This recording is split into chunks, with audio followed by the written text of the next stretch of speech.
Et aujourd'hui, nous recevons Mathias Bacchino qui dirige la distribution Europe chez Trade Republic. Alors, Trade Republic, c'est un courtier nouvelle génération. C'est les courtiers qu'on retrouve sur son smartphone, aussi sur le web.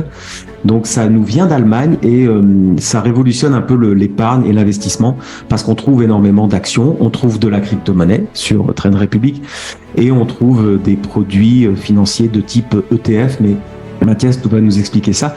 Nous, ce qui nous intéresse là, dans cette interview de Mathias, c'est que tu as une vision sur le rapport des Français à l'épargne, le rapport des Français à l'investissement, qui est vraiment étonnante. Et ça, on va en parler parce qu'il y a il y a quelque chose d'énorme qui est en train de se passer.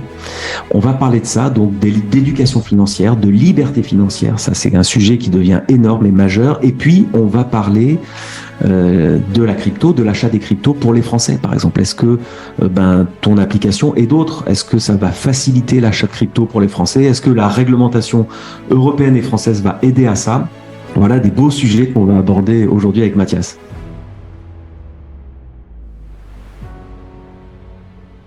Bonjour Mathias, merci d'avoir accepté notre invitation. Bonjour à tous les deux, ravi de vous retrouver et bonjour à toutes celles et ceux qui nous écouteront et qui se rendront service en écoutant ce podcast parce que ça les mettra sur un chemin qui est celui de l'indépendance financière et qui est un chemin qu'énormément de Françaises et de Français empruntent depuis quelques mois maintenant, ce qui me réjouit. Donc merci pour cette invitation. Avec plaisir. Moi, ce que j'aime bien, on a beaucoup écouté lu et écouté des choses que tu as dites et écrites sur ton profil LinkedIn. Et donc, moi, ce que j'aime beaucoup chez toi, c'est que tu es vraiment connecté. Je sens comme un instinct un peu primaire. Tu es connecté à la réalité du terrain. Contrairement aux gens qui sont dans les secteurs financiers, qui sont souvent déconnectés de la réalité, toi, on te sent très connecté à l'insécurité des gens, à leur besoin d'aller. Parce que quand on parle de liberté financière, on a toujours pas l'impression que c'est les youtubeurs ou les types sur TikTok qui vous vendent de la liberté financière. En fait, la liberté financière, elle est liée à ce besoin de sécurité parce que il y a de l'insécurité sur le terrain, partout en Europe, il y a des éléments qui font que cette insécurité, elle est légitime et cette insécurité, elle rend les gens résilients. Elle les oblige à trouver des alternatives. Pourquoi? Parce qu'il y a de la défaillance de confiance. Et en fait, tu es un des seuls qui arrive à... J'ai l'impression que tu as un cerveau comme une balle magique et que tu fais des liens, que tout en étant connecté avec beaucoup d'empathie aux gens. Donc, ça te rend très stratège. Et il y a deux phrases qui m'ont marqué. Des mots que j'ai attrapés au vol, c'est rupture générationnelle et appauvrissement programmé. Alors ça, c'est des hypercutes. Ça englobe beaucoup de choses et j'aimerais te lancer là-dessus parce que c'est là-dessus que tu as beaucoup de choses à dire. Donc Mathias, je te lance la patate chaude. Merci beaucoup. C'est un sujet qui est pas évident.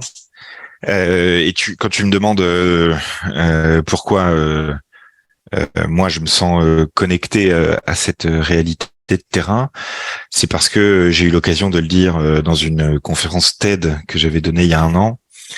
C'est aussi parce que, étant plus jeune, j'ai souffert de l'endettement familial. J'ai eu l'occasion, quand j'étais adolescent, d'ouvrir la porte de l'appartement familial à des huissiers. Et c'est une expérience, quand on a 12-13 ans, qui est très, très marquante. Et que beaucoup de gens vivent dans leur vie au moins une fois et qui est complètement passé sous silence. Et donc probablement que cette peur face à l'argent, parce que c'est de ça qu'on parle, hein. On parle d'une vraie peur, un truc qui te prend dans le bide et qui touche probablement à l'heure actuelle plus de 50% de la population européenne. Et donc, c'est pour lutter contre ce phénomène-là, qui est cette peur, ce manque de contrôle face à l'argent, que j'ai fait évoluer ma carrière dans cette direction-là. C'est évident. Et je ressens aussi une connexion avec les catégories populaires et moyennes de la population, parce que j'en suis issu et que oui, je suis monté à Paris, comme on dit. Oui, je fais partie de classements et de groupes et j'ai la chance d'évoluer dans un milieu qui est celui des élites parisiennes, comme on dit.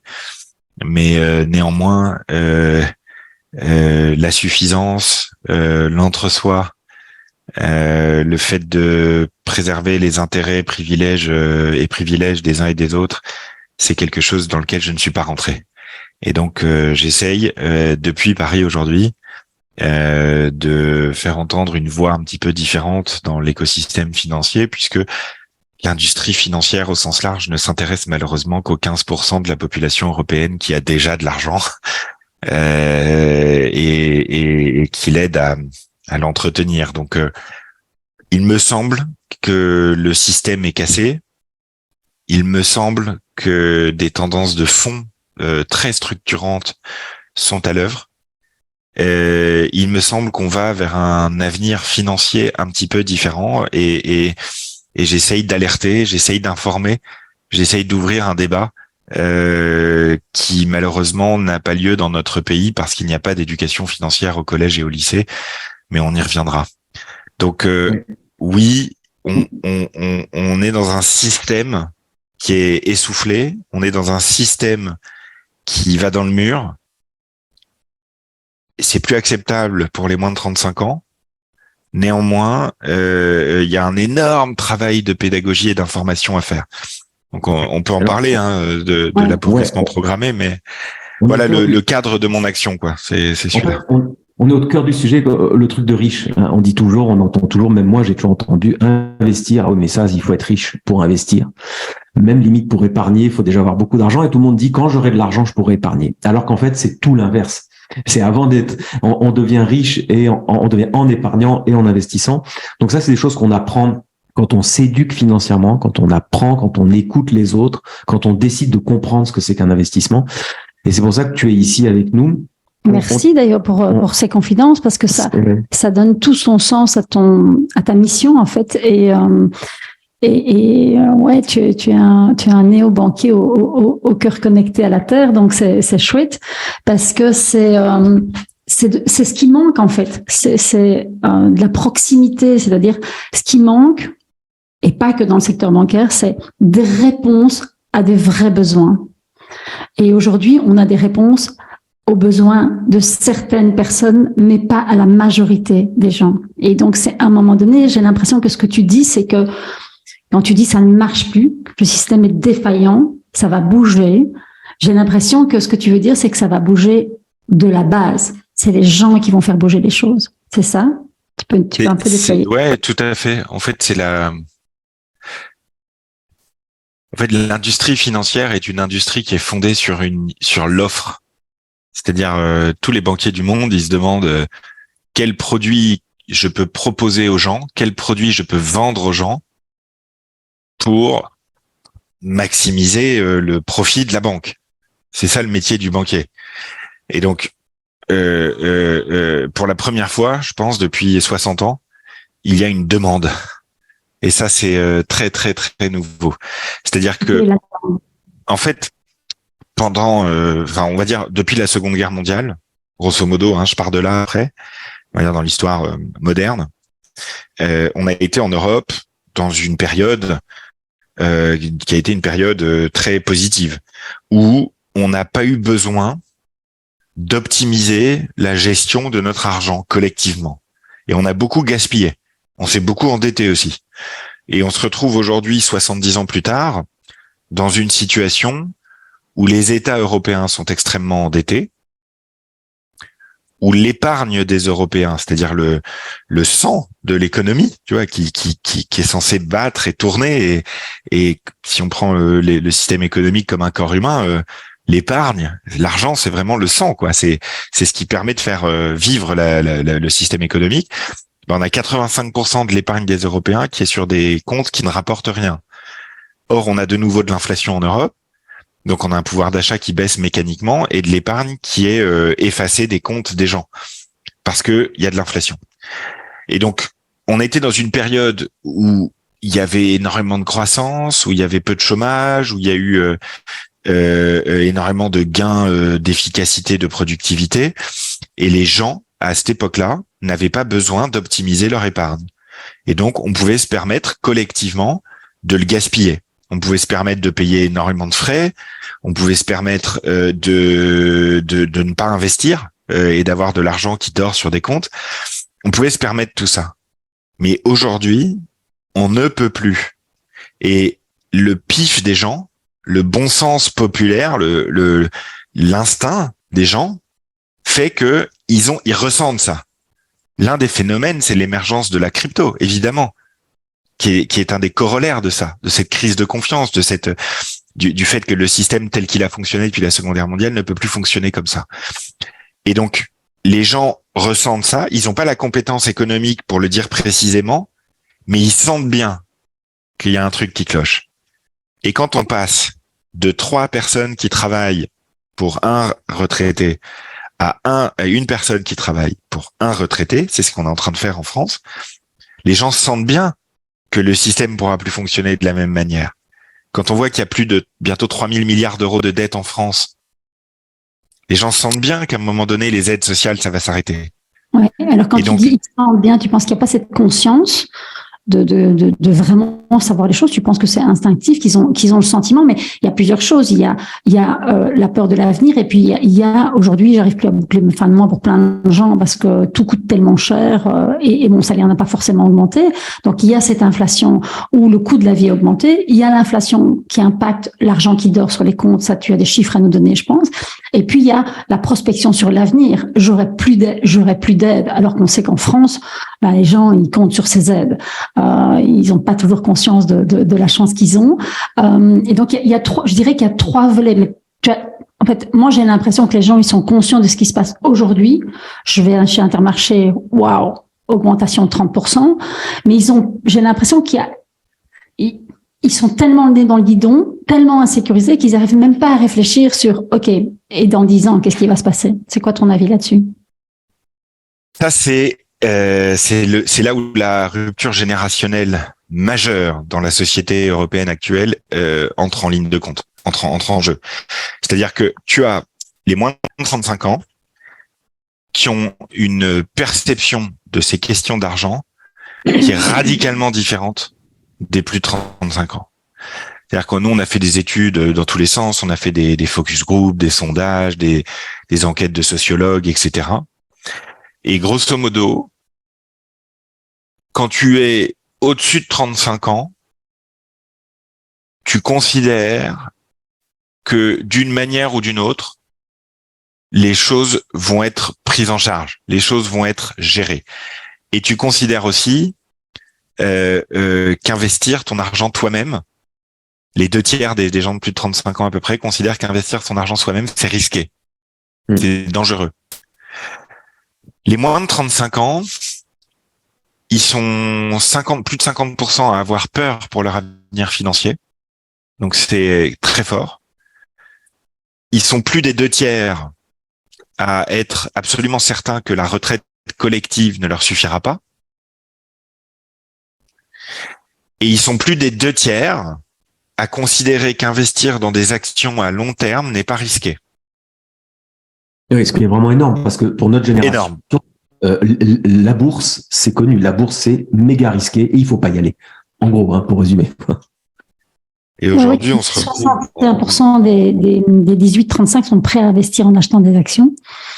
Et 15% des 18-35 détiennent déjà une ou plusieurs actions. Ah oui, ce qui est énorme. Et ça, c'est la génération YouTube. Parce que l'éducation financière, si on fait la boucle et qu'on y revient, elle vient... En fait, YouTube, on a beau dire, mais quelque part, ils vont chercher leur information là-bas et ça éveille la conscience. En tout cas, au niveau financier. Ils ont compris que, 1, ça foirait, 2, qu'ils devaient compter que sur eux-mêmes. Donc, il y a énormément de critiques actuellement sur les réseaux sociaux et la création de contenu de nature financière. Bah oui, ouais. Je vais être très clair. C'est pas parce que l'État est défaillant en matière d'éducation financière et que le seul endroit où on peut se former aujourd'hui, c'est sur Internet, qu'il faut taper sur Internet systématiquement. Par ailleurs, j'observe que la presse traditionnelle critique énormément les créateurs de contenu en mettant en avant uniquement les influenceurs arnaqueurs, qui existent aussi, mais sans jamais mettre en avant les créateurs de contenu, qui est pourtant un phénomène de société monstrueux et extrêmement positif. Il est évident que les médias traditionnels vont pas mettre en avant l'industrie qui est en train de les disrupter. Donc c'est très injuste, mais néanmoins, dans la vraie vie, il y a un phénomène qui est extrêmement positif, qui est celui des créateurs de contenu financier. Il y a beaucoup d'anciens conseillers en gestion de patrimoine écœurés par leur métier qui s'y sont mis d'ailleurs. Beaucoup de banquiers aussi, des gens qui travaillaient avant dans des agences qui s'y sont mis aussi à faire de la création de contenu parce qu'ils en avaient marre en fait d'avoir des objectifs mensuels de vente de produits financiers merdiques, plein de frais et qui sont obligés d'atteindre pour obtenir leur prime mensuelle. Et donc la création de contenu, elle est venue là parce qu'il y a une demande. Ouais. Les jeunes aujourd'hui, ils ont grandi dans un système de pouvoir horizontalisé, où il y a une répartition des pouvoirs, une conversation, un niveau de démocratie beaucoup plus important, beaucoup plus élevé. Et donc la verticalité du rapport de pouvoir du banquier sachant sur le pauvre petit client, c'est terminé. Et c'est tant mieux. C'est générationnel. C'est-à-dire que c'est Trade Republic, par exemple, c'est 80% de moins de 35 ans. Et c'est pas quelque chose sur lequel ils vont revenir. C'est-à-dire que on dit souvent que les gens, en vieillissant, deviennent de droite quand ils commencent à payer des impôts. Je pense pas que nos jeunes d'aujourd'hui, quand ils auront plus de 40 ans, ils se remettront à aller acheter des produits financiers avec 2% de frais annuels dedans, parce que un tel les gère et que il a bonne réputation. Ouais, ça pour moi c'est terminé. On peut dire, tu fais penser à dire une chose à celles et ceux qui nous écoutent. Sur YouTube, on trouve aussi beaucoup de chaînes, comme tu dis, des créateurs qui sont enregistrés comme conseillers financiers, qui sont CIF, conseillers en investissement de finance, je crois. Donc c'est un diplôme, en tout cas c'est reconnu par l'État. Ce sont des gens qui ont officiellement le droit de vous donner des conseils. Donc n'hésitez pas à aller voir, il y a des gens très sérieux, comme tu dis, qui font un travail remarquable. C'est là aussi où on t'a écouté, hein, tu es sur certaines de ces chaînes. Et tu parlais du banquier, tu parlais du pouvoir. Et ça, le pouvoir, nous aussi, notre génération, on l'a senti. Quand on était reçu par le banquier, c'était le chef, c'était le patron qui, lui, savait ce qu'était l'argent. Et nous, pauvres citoyens de seconde zone, on était incapables de savoir ce qu'était un produit financier, une action, un revenu annuel, un pourcentage d'intérêt, etc., des intérêts composés. Tout ça, elle nous était exclu parce que nous n'avions pas l'adoubement de l'élite. Ouais. Et tout ça est en train de voler en éclats, comme tu dis, et les gens ne vont surtout pas voir le banquier, parce que tu dis aussi des choses intéressantes publiquement sur les 2% de frais. Et ça, les conseillers en finance vous le disent, mais le banquier vous passe ça rapidement, genre, il y a que 2% de frais. Mais 2% de frais sur 10 ans, c'est colossal. Quand on investit une certaine somme, c'est des centaines de milliers d'euros qui sont engouffrés par la banque. Alors qu'aujourd'hui, les frais, sur votre appli, mais sur d'autres applis, les frais sont soit minimes, soit fixes. Genre, je crois que chez vous, c'est 1 euro. 1 euro. Même si on fait 1 million de transactions, c'est 1 euro, quoi. Donc, oui, et puis les conseillers ne sont pas les payeurs. Moi, je me souviens des premières actions que j'ai achetées, c'était les Google. Bon, je viens du Web3, je devrais pas le dire, mais j'assume.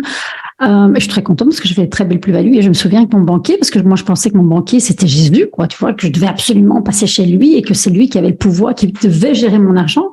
Et je me souviens très très bien qu'il m'a dit, mais Claudia, mais vous ne pouvez pas acheter des Google.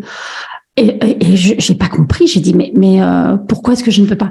Parce qu'elles sont déjà très chères. Heureusement, je suis un peu têtue. J'ai quand même exigé qu'il achète des Google. C'était il y a 6 ans, non? Ouais, et j'ai fait une très très belle plus-value. Et là, je me dis, mais heureusement que j'ai pas écouté mon banquier. Les conseillers ne sont pas les payeurs. Et il y a une vidéo où tu dis, ils ne sont pas là ils ne se soucient pas de vous. Ils ont juste des objectifs. Je dis, waouh, Mathias, la claque, quoi. Ouais. Donc, en fait, je le sais parce que je l'ai fait. Donc voilà, c'est mon parcours aussi qui fait ça. Le banquier, il fait ça naturellement. Enfin, il a des ordres. C'est prévu tout ça. En fait, ce qui est fou, c'est que ça continue en fait. il y a un phénomène qui doit être proche du syndrome de Stockholm. Des gens face aux banquiers, je pense, depuis 50 ans, on est dans une forme d'infantilisation du rapport aux banquiers. Et c'est un cercle vicieux où il y a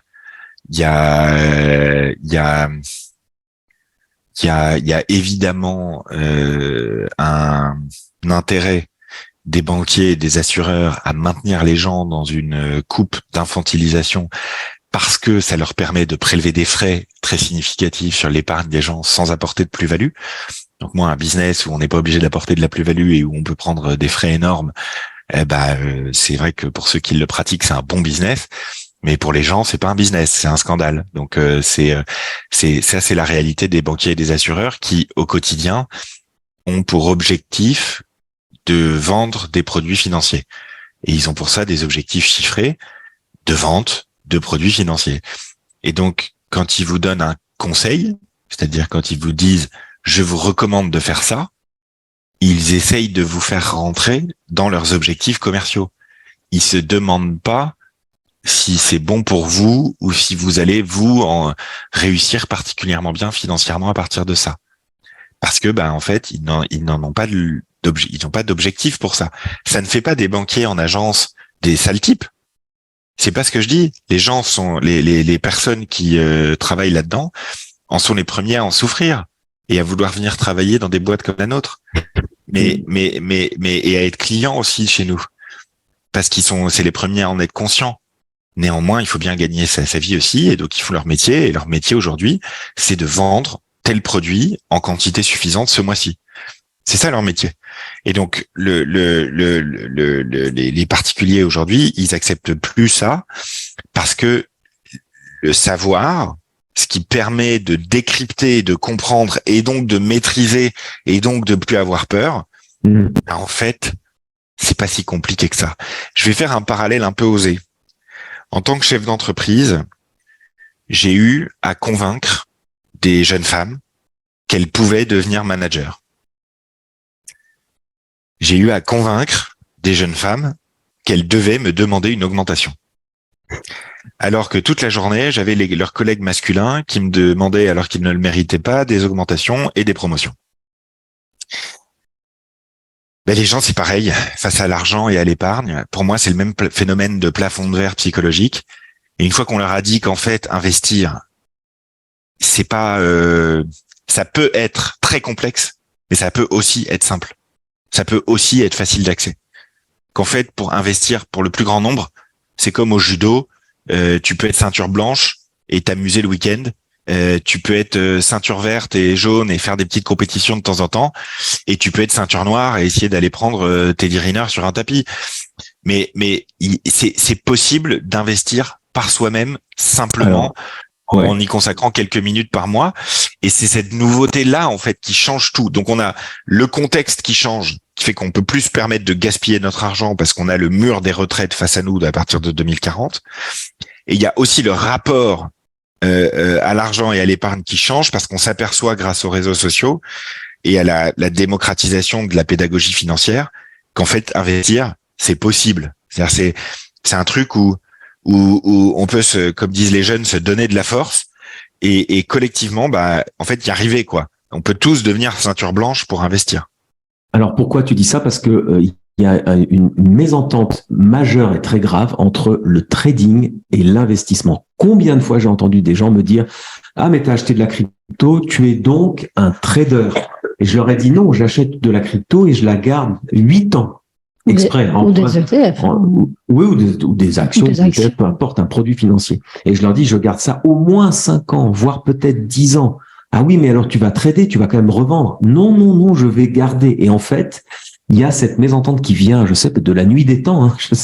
Tu vas peut-être nous dire d'où ça vient, mais du loup de Wall Street. Du loup de Wall Street, quand tu dis je vais en bourse, ça veut donc dire pour tout le monde, tu vas acheter le matin et tu vas revendre à midi.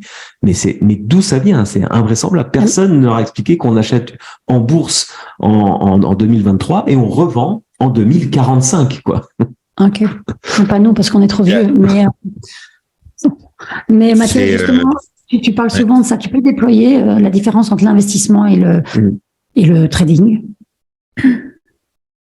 En fait, ce qu'il faut bien que les gens comprennent, c'est qu'il y a aujourd'hui 4800 milliards d'euros en France investis dans des fonds d'investissement, c'est-à-dire dans des fonds gérés par des êtres humains, en général dans des sociétés de gestion.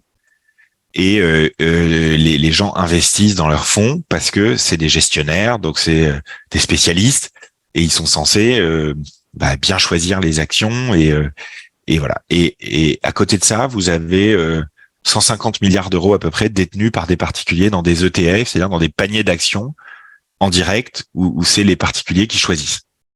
Donc 150 milliards d'un côté, 4800 milliards de l'autre. Donc vous avez toute une industrie qui prélève 2% de frais de gestion annuels, donc tous les ans, sur 4800 milliards d'euros, ça fait 96 milliards d'euros à peu près, tous les ans. 96 milliards d'euros. C'est 6 plans gilets jaunes. C'est faudrait le comparer au budget annuel de l'éducation nationale, mais c'est énorme. C'est 96 milliards d'euros, c'est vraiment énorme. Je veux dire, c'est de l'argent qui est ponctionné, qui est ponctionné sur l'épargne des gens tous les ans. Et c'est fondé sur le fait que des gestionnaires vont être capables d'acheter au bon moment un actif et le vendre au bon moment pour générer la plus-value maximale. Oui, donc ça finance l'industrie. Ça s'appelle spéculer. C'est-à-dire, on a collectivement, pour justifier du fait que les gestionnaires nous prélevaient 2% de frais par an, on a construit une structure mentale où investir en bourse, c'est spéculer, c'est-à-dire essayer d'acheter bas pour vendre haut. Ce concept-là, d'acheter au bon moment, d'acheter bas pour vendre haut, c'est un mirage, c'est une utopie. Ça fait partie de ces fantasmes qui excitent les gens et qui donc permettent de vendre des fonds, mais qui en fait n'a aucune réalité, puisque les marchés sont au plus bas ou au plus haut 0,2% du temps. Et ce qui est dingue, ce qui est vraiment dingue, c'est que 90% des fonds gérés activement, c'est pas moi qui le dis, c'est démontré, c'est des études externes qui le montrent, c'est mesuré tous les ans, c'est des données publiques. Tu as 90% de ces fonds gérés activement par des êtres humains parce qu'ils sélectionnent les bonnes actions pour vous, qui font moins bien que le CAC 40 ou le S&P 500, c'est-à-dire qu'un bête indice boursier. Donc, vous avez l'immense majorité de l'épargne des gens qui est placée dans des fonds gérés par des êtres humains qui prélèvent 2% de frais par an, c'est-à-dire 96 milliards d'euros tous les ans en France, et dont 9 sur 10 font moins bien que le CAC 40 ou le S&P 500. Oui. C'est exactement comme si vous alliez chez le docteur, que vous payez la consultation non pas 50 €, mais 500 €, et qu'en sortant, vous n'étiez pas soigné. Ouais. C'est exactement la même chose. C'est hallucinant. C'est un truc, dans 10, 15, 20 ans, quand la génération des moins de 35 ans sera au pouvoir, quand on regardera ça, on dira, mais attendez, on a vraiment donné 96 milliards d'euros tous les ans à une industrie pendant 50 ans, alors que ça nous faisait perdre de l'argent. On a vraiment fait ça. C'est aussi con que de foutre du plastique dans l'océan, quoi, je veux dire. Donc cette transition financière-là, il faut qu'elle arrive pour que les gens gèrent, non pas comme des traders du loup de Wall Street, mais gèrent correctement leur épargne, à minima, qu'on arrête de la jeter à la poubelle, parce que de la même manière qu'on peut plus se permettre aujourd'hui de gaspiller l'énergie, l'électricité, la nature, les animaux, la biodiversité, de la même manière qu'on peut plus se permettre de gaspiller le chauffage, on peut même plus se permettre de gaspiller son temps face au flux d'informations qu'on a en face de nous, eh ben on peut plus se permettre de gaspiller son argent parce que on est de plus en plus vieux, parce qu'on est de plus en plus endetté, parce qu'il y a énormément de compétition aussi au niveau mondial, et que collectivement, en tant que continent, on va pas dans la bonne direction si on continue comme ça de brûler notre épargne. Ouais, c'était marrant que tu Pardon. parles des médecins parce que non, mais justement, Parfait. tu dénonces un système. En fait, c'est un système, donc tout a été pensé pour ça et pour exclure les citoyens de ce système. Tu parlais du médecin, je pensais au médecin aussi. On annonce aux gens qu'un banquier ne te veut pas du bien, c'est aussi violent que de dire ton médecin fait ça pour le business. Et je trouve qu'il y a une espèce de décalage mental en se disant le médecin et mon banquier me veulent nécessairement du bien parce que c'est des choses vitales, la santé et l'argent. Il faut dire aussi les choses sur l'argent. Tiens, il y a un truc important sur le tabou de l'argent, très présent dans les pays, en France évidemment, mais un peu en Europe aussi, par rapport aux États-Unis, très décomplexé. Et on a vu que la crypto-monnaie est quand même venue des États-Unis principalement, et que eux, ils sont très décomplexés sur l'argent. Et on a vu que la crypto-monnaie pousse les gens à se décomplexer justement de l'argent, du gain, et comme en plus la crypto-monnaie, on va peut-être y venir. J'aimerais bien en tout cas. Comme le Bitcoin, on parle du Bitcoin comme de l'or digital ou peut-être d'une prochaine monnaie ou une monnaie alternative. Et là, on va y venir. J'aimerais bien avoir ton avis, Mathias, là-dessus, puisque aussi tu vends des cryptos. Et là, la crypto fait penser à on peut faire de l'argent et en même temps, c'est de l'argent. Tu vois, il y a vraiment, on rentre vraiment dans ce concept-là. Ouais. Moi, avant de venir à la crypto, j'aimerais parler du tiers de confiance parce qu'en fait, la défaillance sociétale, elle est envers le tiers de confiance. Les institutions, les banques, les assurances, les grandes chaînes alimentaires, d'industrialisation de food, etc. Les politiques. Et donc, les gens se détournent de leurs banques parce que, justement, il y a cette défaillance de confiance. Mais est-ce que Trade Republic, c'est un tiers de confiance? Est-ce qu'on peut le considérer comme un tiers de confiance? Et si c'est un tiers de confiance, comment fait-il pour gagner la confiance des gens, des jeunes en tout cas? Il y a beaucoup de choses dans ta question.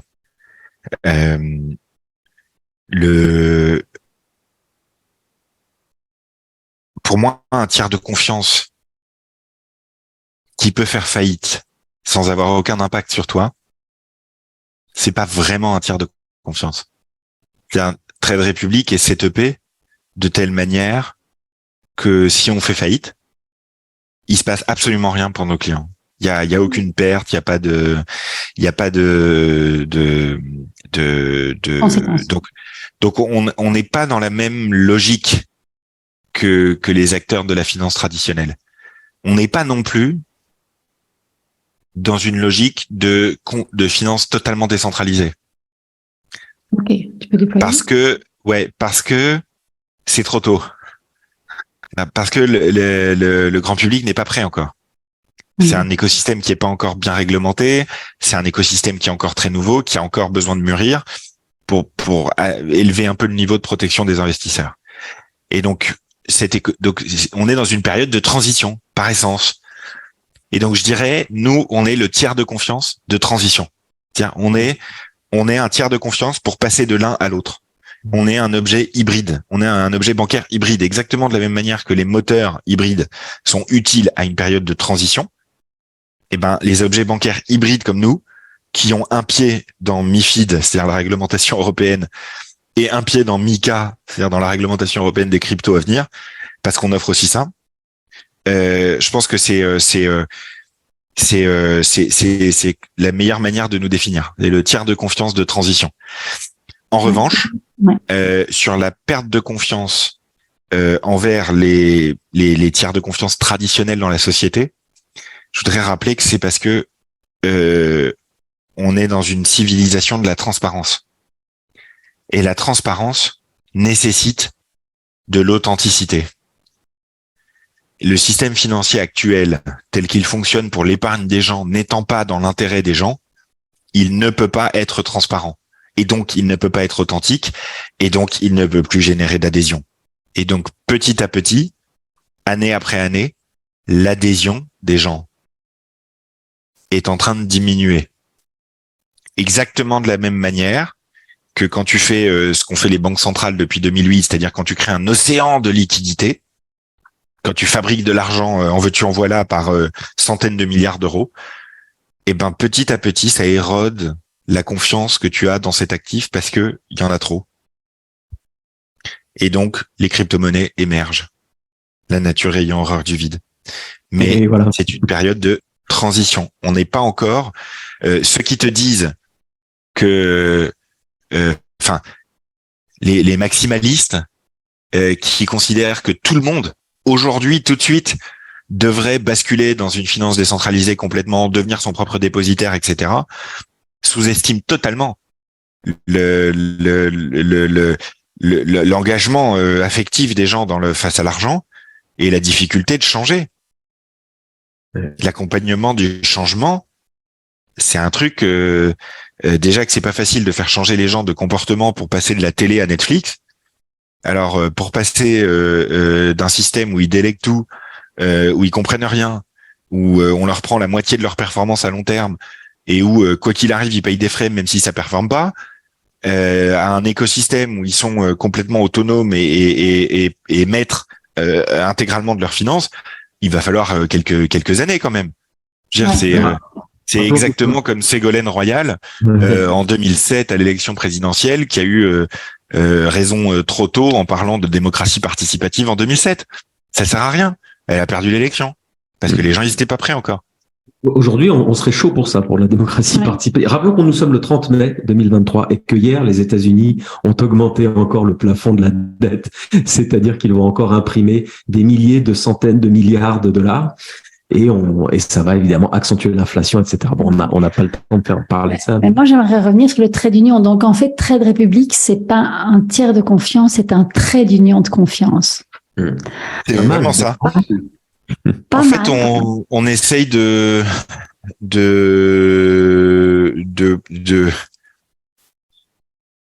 mon métier à moi, c'est d'inspirer confiance dans le changement.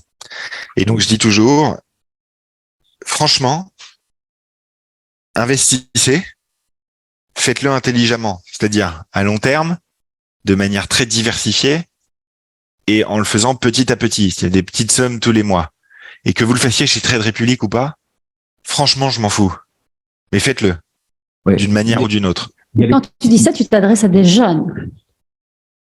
Alors, non, parce il y a un paradoxe. Alors oui, il y a un paradoxe des plus de 35 ans qui est assez exceptionnel. C'est-à-dire quand tu mesures les choses, les plus de 35 ans sont 80% à te dire je n'ai pas l'intention d'investir dans les 12 mois qui viennent. Mais ils sont aussi 82% à te dire investir ne devrait plus être réservé à une élite. Donc, il y a tout le monde, y compris les plus de 35 ans, ont compris qu'il fallait investir. Et dans le sentiment d'accessibilité, les moins de 35 ans considèrent que ça leur est accessible et les plus de 35 ans considèrent encore que ça leur est inaccessible. Bon, il faut dire qu'Internet a tout changé. Les néobanques, l'arrivée des néobanques il y a 10 ans, le fait qu'on puisse tout gérer sur son smartphone aussi, ça c'est une avancée. La technologie a aidé aussi à ça. Mais moi, je pense qu'il y a plusieurs cibles. Je pense qu'effectivement, quand tu disais donc 80% de vos clients sont moins de 35 ans, ok, parce que c'est la génération YouTube, ils ont cette conscience sociale, politique, ils sont engagés et donc ils ont compris comment le monde fonctionnait et ils savent que c'est pas acquis, qu'ils doivent construire leur avenir. Et je pense qu'il y a une cible qu'on oublie toujours, c'est la nôtre, les boomers. Donc, plus de 50 ans. Qu'est-ce qui se passe dans la tête de ces gens-là? Et je vous assure que si vous me faites une analyse psychologique, c'est pas une projection parce que j'en ai parlé beaucoup autour de moi. Qu'est-ce qui se passe quand tu as 50, 55 ans? Tu te dis, OK, je dois appuyer sur l'accélérateur. Il me reste 10 ans, il me reste 15 ans, il me reste peut-être 20 ans si je suis en super forme. On m'a pas appris à gérer mon argent. C'est un truc, pour moi, c'était tabou. Mes parents m'ont pas expliqué. Ouais, ils m'ont dit, même mets 20 € dans le cochon, mais enfin, ça n'a pas sauvé le monde. Et donc, ces gens-là, ils ont un peu d'argent, ils ont un peu de capital, ils ont construit, grâce à leur vie professionnelle, du capital. Et ces gens-là, en général, ils ont l'éducation, ils comprennent aussi que ça foire. Mais ils ont des peurs, beaucoup plus que les moins de 35. Ils ont des peurs. Et donc, comment tu fais tomber cette peur? Parce que si à un moment donné, cette peur bascule, ce mur bascule, tu as tous les boomers qui, à un moment donné, vont prendre leur argent et vont se débancariser d'un coup. Pas pour aller sur un exchange acheter de la crypto, parce que là, il y a un double mur de peur. Mais sur un système qui est rassurant, parce qu'il est institutionnalisé et que tu disais, on est entre les deux législations, Mika et j'ai oublié le nom de l'autre. Mais donc c'est, les boomers, ils vont aller sur le trait d'union. Ils vont pas aller tout de suite sur la crypto. Les moins de 35, ils vont aller sur la crypto et sur le reste. Et ces gens-là, souvent, on leur parle pas. Et ces gens-là, ils vont pas sur YouTube. Ils écoutent notre podcast. Qu'est-ce que tu as à leur dire?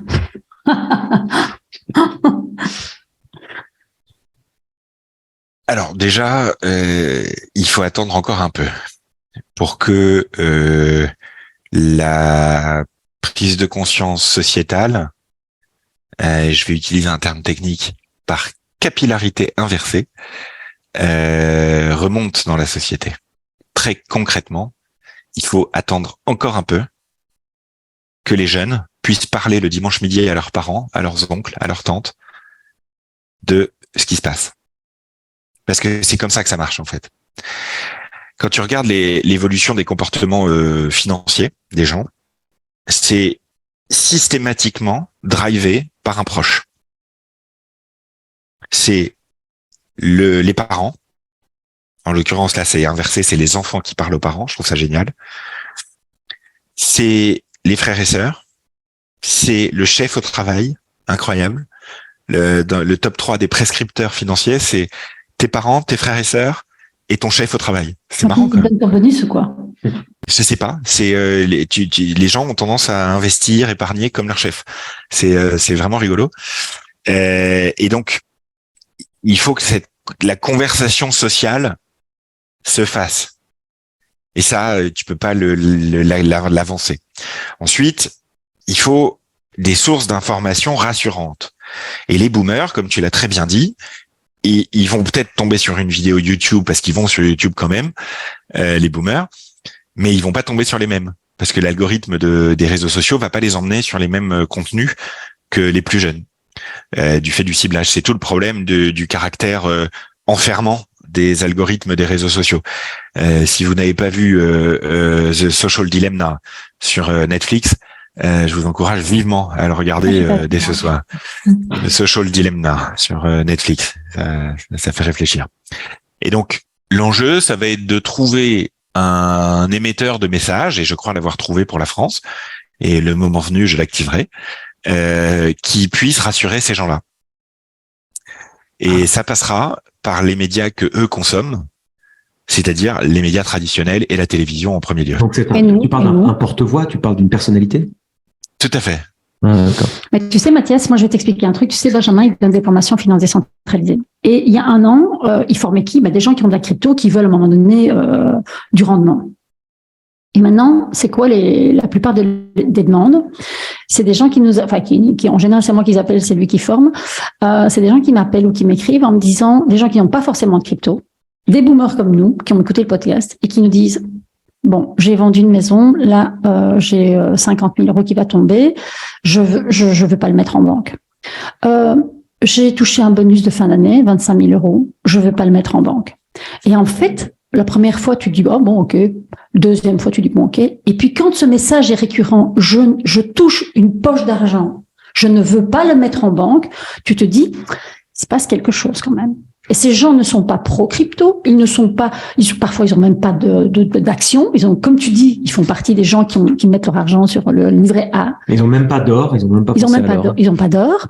Et tout d'un coup, ils arrivent, et ils se disent, tiens, oui, il se passe quelque chose, je dois comprendre. Ils vont sur YouTube, ils tombent sur des trucs qu'ils comprennent pas. Ils arrivent chez nous, ils se disent, ah, super, des boomers comme nous, ils parlent français, pas de mots techniques, pas d'anglicisme, c'est super.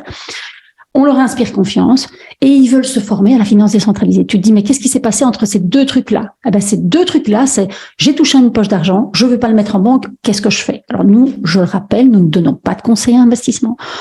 Nous sommes des transmetteurs de connaissances, point. Mais il se passe un truc qui ne se passait pas il y a un an. Tu vois, ou des gens qui nous disent, plus âgés que nous, qui nous disent, non, mais moi, je veux plus laisser mon argent en banque, il va se passer un truc comme en Grèce, là, en 2008, tu vas voir, un jour, on est à la tirette et on n'aura plus d'argent. C'est des trucs qu'on n'entendait pas il y a un an, mais qu'on entend aujourd'hui. Donc, la peur, La peur, elle est bien là. La défaillance de confiance, elle est bien là. Et donc, il y a aussi une réalité, c'est que quand ils arrivent sur un exchange, l'expérience utilisateur, tu as envie de te suicider. Ils doivent tous m'engager, les types, parce que c'est juste pas possible. En revanche, quand on arrive sur Trade Republic, par exemple, vous avez tout compris. C'est qu'en fait, un enfant de 5 ans peut aller acheter des ETF, quoi. C'est très facile, c'est très fluide. Donc, il y a aussi le trait d'union, c'est quoi? C'est l'expérience utilisateur, c'est comment je vais chercher les gens et comment je les embarque. Parce que la confiance, c'est aussi ça, une expérience utilisateur facile, fluide, pas effrayante, sécurisante. Donc, je fais le lien avec le trait d'union. Et l'accessibilité, l'enjeu. C'est-à-dire que c'est un enjeu d'accompagnement du changement par l'accessibilité. Et l'accessibilité, c'est comme l'insécurité, c'est réel, mais c'est aussi perçu. Et donc la perception de l'accessibilité, ça passe avant tout déjà par le fait de décomplexer les gens en utilisant des mots simples. Des mots simples. J'ai eu cet échange passionnant avec l'ancien président de l'autorité des marchés financiers, où je lui expliquais que certains jeunes à qui je parlais, quand je leur disais qu'il fallait investir de manière diversifiée, ils me répondaient ouais t'as raison, c'est vachement important d'investir dans des entreprises créées par des gens issus de la diversité. Ah oui, pour eux c'est ça, diversification. Ah, je comprends. Toi tu pensais. Non mais tu vois le truc, tu vois un peu le truc. Et donc je dis Monsieur le Président, je dis la même chose que vous, mais je le dis avec des mots différents que les gens peuvent comprendre. Ce qui m'a valu cette phrase légendaire du président de l'autorité des marchés financiers. Vous êtes décidément très rafraîchissant, Monsieur Bacchino. J'ai été content de l'avoir rafraîchi, mais je suis encore plus content qu'il y ait des centaines de milliers de gens qui comprennent ce qu'on raconte en fait. Parce qu'il y a une autre réalité qui est que le jargon, c'est fait exprès. Je le sais, je l'ai fait. Le jargon, c'est fait exprès. C'est fait pour que les gens, c'est fait pour que les gens ne comprennent pas et qui se sentent en infériorité intellectuelle et que du coup ils acceptent plus facilement de payer des frais élevés. Je le sais, je l'ai fait. J'ai arrêté, jeune. Mais j'ai participé à des réunions de travail où l'enjeu c'était de complexifier le truc. Donc c'est en mettant des mots simples, du langage quotidien. Au lieu de parler d'ETF, on parle de panier d'action. Au lieu de parler d'investir, on parle d'épargner. Au lieu de parler je sais pas moi, au lieu de parler de dollar cost averaging, on parle de plan d'épargne. DCA, c'est mettre une petite somme tous les mois d'argent automatiquement. Un plan d'épargne régulier. Plan d'épargne, Un plan d'épargne. C'est ça l'écriture inclusive. C'est pas que le plan médium, c'est inclusif, c'est aller chercher un maximum de gens. Et donc, c'est comment je vais tourner ma phrase et quels mots je vais employer pour qu'il n'y ait pas de porte fermée. Et c'est, en fait, c'est l'écriture inclusive. C'est le cœur, parce que l'écriture inclusive, les gens se disent non, mais c'est le tiret, le E au bout de chaque phrase. Non. C'est quel vocabulaire j'utilise pour aller chercher, pour inclure le plus de monde. Un autre aspect aussi, c'est le ton de voix, le tone of voice. Dans l'industrie financière, parce qu'on parle d'inclusion, c'est un sujet qui est particulièrement important pour moi, je vais le mentionner rapidement si vous voulez bien. On parle tout le temps quand l'industrie financière parle d'épargne, en général, c'est un vocabulaire qui est axé autour du vocabulaire de la performance et du fait de battre le marché, du fait de mettre le turbo pour son épargne, du fait de marquer des buts, je sais pas, il y a un côté très drivé sur la performance. C'est éminemment masculin comme approche. L'exploit sportif. C'est un vrai problème. C'est un vrai problème parce que en ayant cette communication-là, on exclut en fait la moitié de la population qui est moins sensible, qui est la population féminine, qui est moins sensible à ça. Et je voudrais dire que inclure les femmes dans l'univers de l'investissement au XXIe siècle, c'est aussi important qu'inclure les femmes dans l'univers du travail au XIXe siècle. C'est aussi important que ça. Pourquoi? Parce que les femmes aujourd'hui ont des retraites significativement plus faibles que les hommes, des revenus plus faibles, des carrières plus hachées et donc qui ont plus besoin de soutien financier à un moment donné, et sont veuves 10 ans avant. En parallèle, seuls 15% des investisseurs sont des investisseuses. Et encore en parallèle, dans 100% des pays européens où Trade Republic est présent, les femmes ont des meilleurs résultats que les hommes. C'est net en investissement. Ça, il y a plein d'études. Toutes les études. C'est net.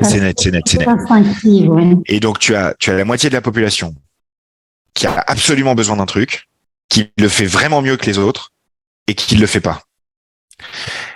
Toujours dans cette notion de fin du gaspillage de l'argent, laissez les femmes ne pas investir alors qu'elles en ont plus besoin et qu'elles le font mieux que les hommes, c'est plus possible. On peut plus se le permettre collectivement, en fait. Donc, avoir un discours qui est pas fondé sur une explosion de testostérone et un concours d'ego, c'est un enjeu sociétal majeur. Et donc, en ayant un discours qui est beaucoup plus authentique, réaliste sur ce qu'est vraiment l'investissement, on touche toute la population. Voilà. C'est marrant ce que tu dis. J'ai une très très bonne copine qui travaillait pour moi donc quand j'étais DG du Elle Magazine, et elle s'est spécialisée dans l'écriture inclusive. Et tu sais qui sont ses plus gros clients aujourd'hui? Parce qu'évidemment la presse a licencié la majorité de ses équipes, donc elle a plus de boulot pour le L. Ils sont tous morts, ils le savaient pas encore. Hashtag. Eh bien, tu sais qui sont ses clients? Les banques. Elle travaille pour les banques en Belgique qui cherchent à aller chercher des femmes et qui donc travaillent leur tone of voice et leur écriture inclusive. C'est comment je formule ma phrase. Et donc, elle briefe les agences pour les campagnes, etc. Et tu te dis, c'est le peintre qui glisse et qui se rattrape, tu vois, au pinceau. Ça changera rien parce que il faut changer tes produits, il faut changer ton offre, il faut changer toute ta manière de réfléchir en fait. Et c'est pas juste une question d'écriture, c'est beaucoup plus qu'une question d'offre que d'écriture. Donc ça leur suffira pas malheureusement. Donc c'est encore un changement sociétal de plus. Il faut on change la société sur le regard sur l'investissement, le regard des femmes sur l'investissement, etc. Enfin, les bouleversements sont considérables. Comme tu dis, il y a un trait d'union en ce moment qui va durer quelques années, mais ça peut aller très très vite. On voit que avec l'avènement des cryptos, de l'intelligence artificielle, bref, on n'a pas le temps de parler de tout ça. Moi, j'aimerais que tu m'expliques que tu me parles de MiCA, le fameux règlement européen sur les crypto-monnaies, parce que ça agite beaucoup des gens qui nous écoutent. On est tous dans la sphère Web3, l'écosystème. En fait, j'aimerais savoir si tu peux me dire, est-ce que MiCA est favorable à la crypto en France? Est-ce que pour les Français, ça va être plus simple d'acheter de la crypto-monnaie? Sur votre application, il faut faire évidemment, il faut montrer patte blanche, il faut montrer son passeport, sa carte d'identité, ça c'est normal, c'est la règle, c'est la loi européenne. Mais après, la crypto, elle est détenue par vous. Est-ce que la crypto, on peut un jour la sortir de chez vous? Est-ce que tu encourages ça? Est-ce que tu incites les Français à acheter de la crypto? Et quelle crypto? Est-ce que c'est que Bitcoin, Ethereum, ou est-ce qu'on peut être plus audacieux? Parce qu'il y en a plus de 50 des cryptos sur ton application. J'aimerais bien avoir ton idée là-dessus. Alors, la première chose, c'est que moi, je n'incite pas les gens à investir sur tel ou tel actif. J'incite les gens à se former, s'y intéresser et à investir sur des actifs à la fois qu'ils comprennent et qui représentent le monde qu'ils ont envie de voir naître, quoi. C'est-à-dire quand on investit, on soutient quelque part un projet, une entreprise, et dans une crypto c'est pareil. En général, on soutient un projet quand on investit dans une crypto. Donc je dirais c'est un peu le monde est à nous, quoi. C'est essayer d'avoir un monde qui nous ressemble un peu plus, quoi. Et donc si les jeunes considèrent et les moins jeunes que ce que développent les entreprises qui proposent des cryptos, c'est quelque chose de bien pour l'avenir, effectivement qu'ils y investissent, c'est tant mieux parce qu'ils impactent le monde d'une manière qui est contrôlée. C'est-à-dire, ils veulent que le monde évolue dans telle ou telle direction. Donc ça, c'est la première chose. La deuxième chose, c'est que l'énorme problème des cryptos actifs, c'est que l'une des responsabilités premières du banquier, c'est de lutter contre le blanchiment d'argent issu des trafics et de lutter contre le financement du terrorisme. Ça implique, qu'on le veuille ou non, un minimum de suivi. Ça implique des vérifications. Ça implique que on peut pas laisser des dizaines de milliers d'euros se balader ici et là sans aucun contrôle quel qu'il soit. Donc il faut réussir à mettre en place des systèmes qui protègent la société collectivement contre le blanchiment de capitaux, contre le financement du terrorisme, et qui en même temps garantissent pour les individus un niveau de liberté suffisant, quoi. Donc c'est le rôle du banquier. Et le problème avec les cryptos, c'est qu'aujourd'hui, on ne peut pas encore parfaitement bien garantir, quand on reçoit des cryptos et qu'on fait sortir des cryptos, qu'on contrôle bien qu'il n'y a pas de blanchiment d'argent et de financement du terrorisme. Il y a à l'heure actuelle, entre autres chez Trade Republic, des chercheurs en informatique qui développent des outils très poussés pour garantir ça. C'est-à-dire pour garantir que il est tracer l'origine de la crypto. Voilà, c'est ça. Donc pour l'instant, quelqu'un qui veut acheter des cryptos chez Trade Republic, il doit passer par du fiat. Et donc il est dans l'écosystème Trade Republic et avec l'argent fiat qui est là, il peut acheter des cryptos. Il ne peut pas faire rentrer des cryptos pour l'instant chez Trade Republic ni en sortir. Il doit repasser par du fiat. Dès lors qu'on aura le niveau technologique suffisant, on sera ravi de le proposer. Mais on veut être les premiers. On est les premiers déjà à proposer aux gens d'investir sur un seul et même compte dans des actions, des ETF et des cryptos pour rassembler ces investissements. Pourquoi les rassembler? Parce que c'est une mesure de simplicité et d'efficacité, tout simplement. Si on veut que ce soit accessible au plus grand nombre, c'est mieux si c'est au même endroit. Et donc, c'est pour l'instant l'état des lieux. Demain, l'objectif, c'est qu'on soit en situation de mener à bien ces contrôles, parce qu'on tient, chez Trade Republic, on accorde énormément d'importance à notre rôle réglementaire, au fait de garantir aux régulateurs et aux États que ce qui se passe chez Trade Republic est contrôlé. Parce que sinon, c'est la porte ouverte à toutes les fraudes, en fait. Et ça, c'est quelque chose qu'on peut plus tolérer. Parce que derrière, il y a la liberté des individus de disposer de leur argent, bien sûr, mais il y a aussi le recyclage d'argent issu du trafic de drogue. Voilà, il y a des choses qui sont beaucoup moins reluisantes aussi. Donc, c'est important de lutter contre ça. Et la réglementation MiCA pousse va aider au développement des crypto-monnaies. Tu penses en Europe en général que c'est quelque chose que tu vois se développer très vite avec ça ou pas? Oui, totalement. Ouais. Totalement. C'est-à-dire qu'à partir du moment où, en fait, quand il y a un souci, le particulier peut faire appel à la puissance publique, donc les régulateurs, pour se faire protéger ou pour faire valoir ses droits. Quand on peut accéder au médiateur de l'AMF, par exemple, c'est plus du tout la même mayonnaise. Il y a un acteur qui sait qu'il y a le régulateur local qui peut lui imposer de se comporter mieux vis-à-vis de ses clients. Naturellement, il va mieux se comporter dès le départ, en fait. Donc, avoir cette capacité pour les et je comprends que pour les cryptos maximalistes qui ne veulent aucun autre contrôle que le contrôle collectif issu de la technologie elle-même, je comprends que ça pose problème. Néanmoins, on ne peut pas ne pas réguler ça, sinon il se passe quoi? Il se passe des FTX. Il se passe oui, surtout s'il n'y a pas de, je t'interromps, s'il n'y a pas de régulation, le commun des mortels, donc tous ceux qui doivent aller sur le trait d'union, ils vont nulle part parce qu'ils sont pas rassurés. Exactement. C'est rassurant pour pour aller vers une adoption massive. Les gens vont pas aller n'importe où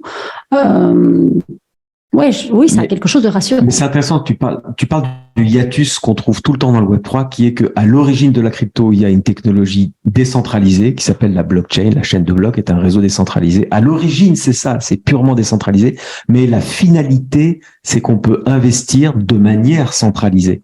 Et il y a ce hiatus entre aussi ceux qui adorent la technologie et ceux qui voient ça plutôt comme une nouvelle classe d'actifs, c'est-à-dire un nouveau moyen d'investir, tout simplement. Et il faut adresser ce hiatus, effectivement. C'est exactement ça. C'est-à-dire, la technologie blockchain va très certainement prévaloir. C'est-à-dire que une technologie qui est beaucoup plus efficace, beaucoup moins chère et plus sûre, à terme, elle va s'imposer. Et donc, à terme, le référentiel actuel, qui est qu'il y a des entreprises qu'on paye aujourd'hui très cher pour garantir que telle personne possède telle action auprès de tel intermédiaire financier, c'est ce qu'on appelle des dépositaires, qui sont des structures qui ont un monopole, qui est celui de garantir la détention d'actifs, et qui ont un incentive, une motivation à se transformer digitalement qui est nulle. Donc qui sont des gens qui sont préhistoriques, c'est-à-dire qu'il y a encore des gens qui vérifient tout ça dans des fichiers Excel tous les soirs, quoi. C'est ça concrètement ce dont on parle. Donc le fait que la technologie blockchain va prévaloir, c'est une certitude quasi totale, quoi. Ça va prendre du temps parce que tu disruptes pas une des industries les plus sensibles, les plus stratégiques d'Europe comme ça. Donc ça va prendre du temps, et tant mieux, parce on peut pas faire n'importe quoi. Si on bascule toutes les économies des gens chez les intermédiaires non régulés, demain des FTX, il y en aura d'autres. Donc il faut absolument à la fois favoriser l'innovation et en même temps réussir à contrôler que le minimum de protection possible est mis en place, tout simplement. Ouais. Et donc voilà. Donc là-dessus, je suis très très clair. La blockchain, oui, à terme, c'est évident, et tant mieux parce que ça va réduire les coûts et augmenter le niveau de sécurité et de transparence. Mais ça va prendre un petit peu de temps. Ensuite, sur la nature des cryptoactifs, ce que je trouve très intéressant, c'est qu'il y a pas mal de cryptoactifs alors pour moi, il y a des cryptoactifs qui sont en fait ni plus ni moins que une nouvelle forme d'action d'entreprise, en fait. Il y a un projet qui émet des cryptoactifs, et quand on investit dans ces cryptoactifs, on soutient ce projet, on leur donne du capital pour qu'ils puissent continuer de développer leur projet. Et vous avez les cryptoactifs qui sont assis sur un nouveau type de valeur, qui est ce que moi j'appelle la valeur de foule. Aujourd'hui, on dit que le dollar, ça a de la valeur parce que derrière le dollar, il y a les entreprises et l'armée américaine. On dit que l'euro, ça a de la valeur parce que derrière l'euro, il y a l'économie allemande et l'armée française, grosso modo, et les consommateurs européens. On dit que l'or, ça a de la valeur parce que c'est rare. Et on dit que le Bitcoin, ça a de la valeur parce que beaucoup de gens considèrent que ça a de la valeur. Et donc, c'est ce que moi j'appelle la valeur de foule, c'est-à-dire les êtres humains ont décidé aujourd'hui que quand plein d'entre eux considéraient qu'un truc avait de la valeur, ça en avait. Et je regardais pendant longtemps, le cours du Bitcoin était assez directement corrélé, c'est moins vrai aujourd'hui, mais pendant longtemps, le cours du Bitcoin était très directement corrélé au nombre de recherches Google qu'il y avait sur le mot Bitcoin. Ça ne me pose aucun problème. L'argent n'est ni plus ni moins qu'une construction mentale où tout le monde a dit ça a de la valeur, point barre.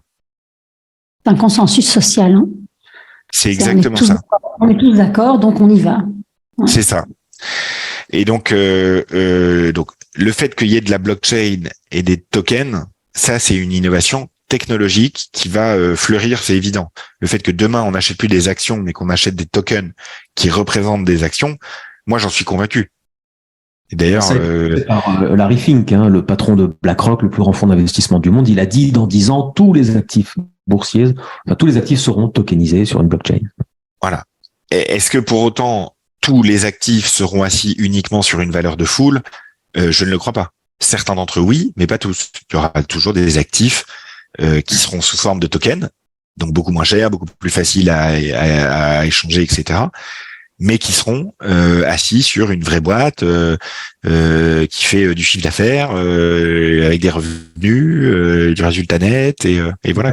Les actions d'Apple seront organisées sur une blockchain. Adossé à quelque Par chose exemple. Par exemple. Quelque chose de réel. C'est ça, Ouais. comme une action. Alors les gens aiment beaucoup acheter des actions parce que c'est adossé à une entreprise, une vraie entreprise comme Apple, Google, qui avec des salariés, des produits, etc., des ventes.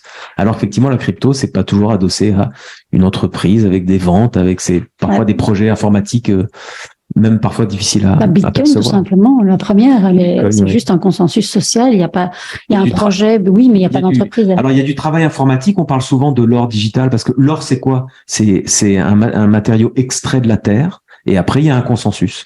Donc, le Bitcoin, c'est un matériau informatique. C'est du code qui est extrait du travail informatique de millions d'ordinateurs. Mais bon.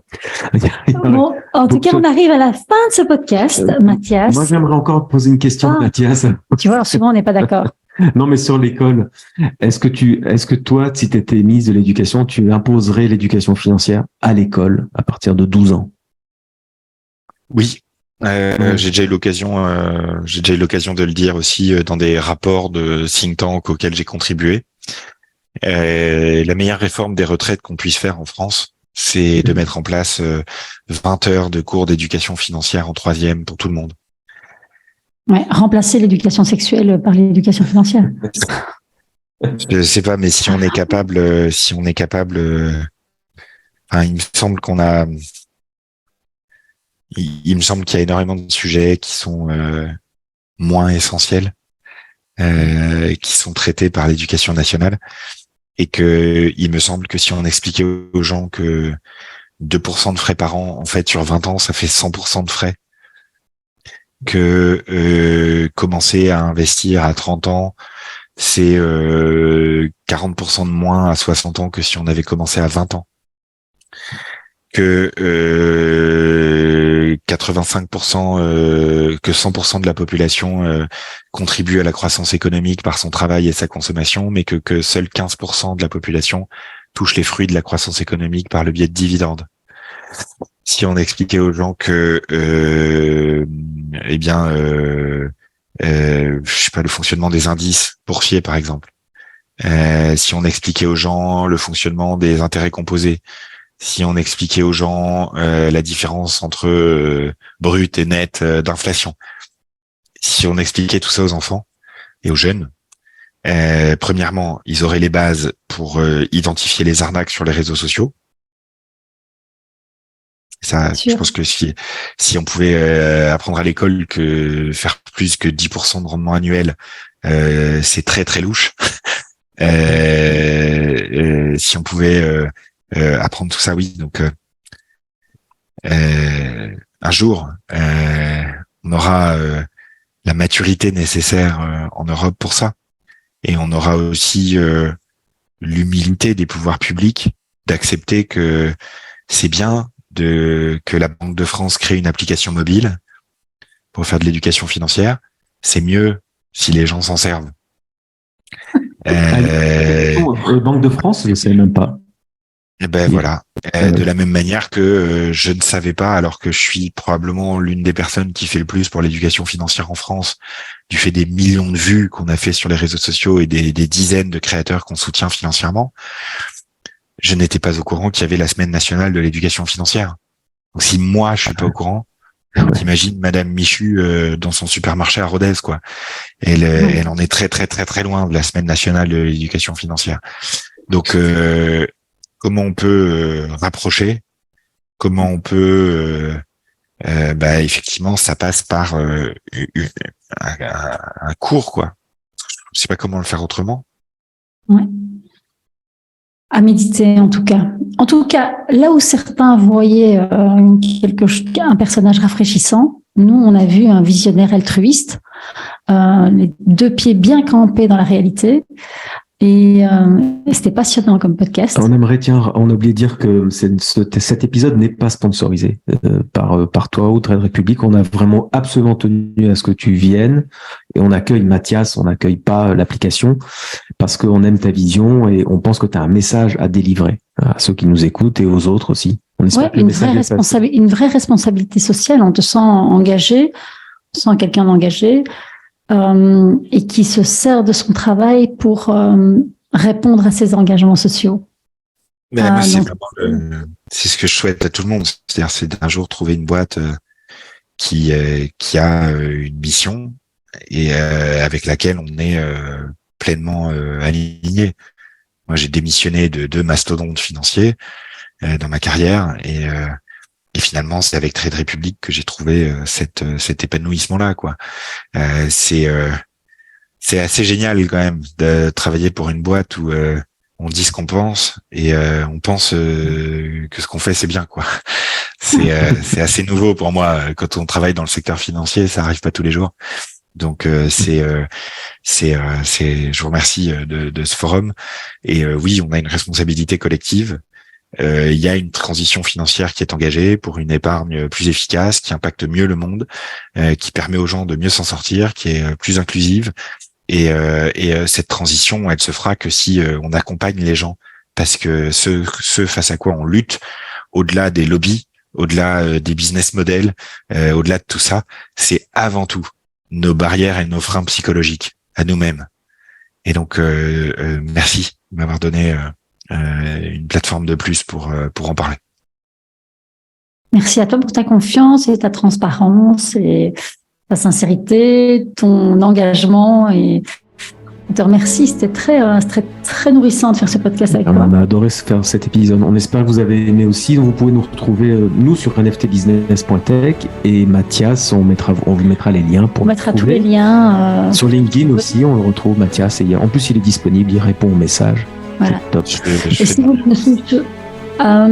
Mathias, à l'année prochaine, parce que je t'annonce déjà qu'on va en refaire un l'année prochaine. Avec joie. Voilà. Et on te dit à bientôt. À bientôt. À bientôt.